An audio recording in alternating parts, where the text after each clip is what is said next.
جو مسلمان ہے اس کے لیے تو پھر معیار ہو گیا ہے کتاب و سنت. اس کسوٹی پر ہر چیز کو پرکھیے.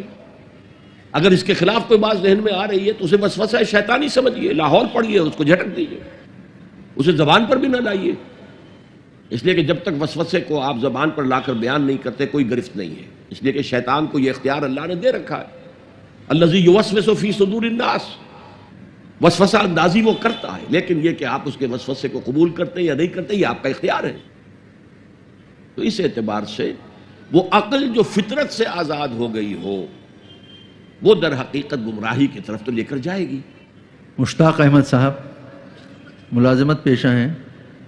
آپ کا سوال ہے کہ شرک کو چھوڑ کر میری ذات سے دانستہ یا غیر دانستہ لغزشیں ہوتی رہتی ہیں جس کا براہ راست فوری اثر میری روزی روٹی پر ہوتا ہے. توبہ کرتا ہوں، نادم ہوتا ہوں، ضمیر بھی ملامت کرتا ہے، لیکن پھر گناہ کی کشش شجر ممنوعہ کو چھوڑے بغیر نہیں رہ سکتی. کیا انسان اس حد تک کمزور ہے؟ تدارک کیا کرنا چاہیے؟ تدارک کیا ہوگا؟ دیکھیے، تدارک تو یہ ہے کہ اپنے ایمان کو اور گہرا کیجئے، اور گہرا کیجئے، اور گہرا کیجئے. جس کا منبع اور سرچشمہ قرآن ہے. قرآن پڑھیں اور قرآن کو اول تو کوشش کریں، اگر آپ کی عمر ابھی ایسی ہے کہ آپ سیکھ سکتے ہیں تو عربی زبان سیکھیں اور قرآن کو اپنی آنکھ سے پڑھیں، ترجمے سے نہیں. ترجمہ سیکنڈ ہینڈ نالج ہے. ترجمہ جب آپ پڑھ رہے ہوتے ہیں تو مترجم کی آنکھ سے قرآن پڑھ رہے ہوتے ہیں، اپنی آنکھ سے نہیں. وہ سیکنڈ ہینڈ نالج ہے. وہ نالج دے سکتا ہے، انسپائر نہیں کر سکتا. ترجمہ کبھی انسپائر نہیں کرتا. تو ایمان جو پیدا ہوتا ہے وہ قرآن کو سمجھ کر پڑھنے سے ہے. اس ایمان کی کمزوری کی وجہ سے ایسا ہو جاتا. اچھا یہ بھی ہے کہ بعض طبائع جیسے کوئی جسمانی طور پر بہت قوی ہے، بعض جو کمزور ہیں پیدا ہی لاغر ہوتے ہیں اور پھر ساری عمر لاغر رہتے ہیں. ایسے ہی اندر سے انسان کے اندر جو قوت ارادی ہے وہ بھی بعض کی مضبوط ہوتی ہے، جو فیصلہ کر لیا ڈٹ گئے.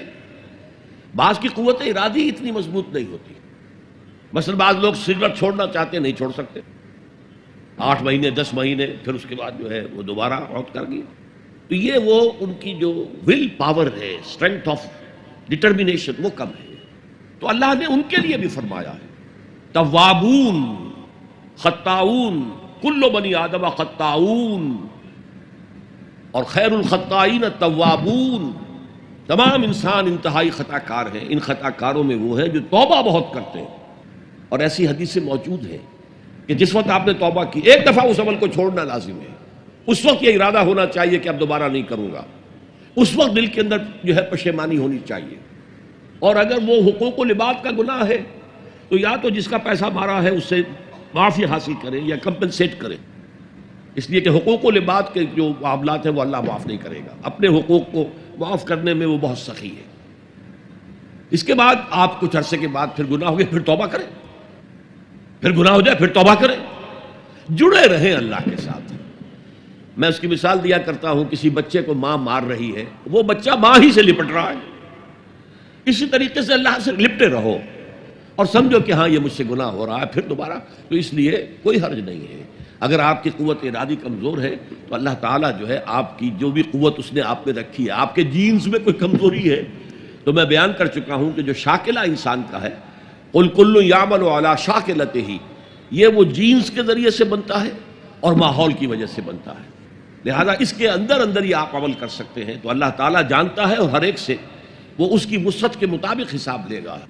لا یکلف اللہ نفسا الا وسعها.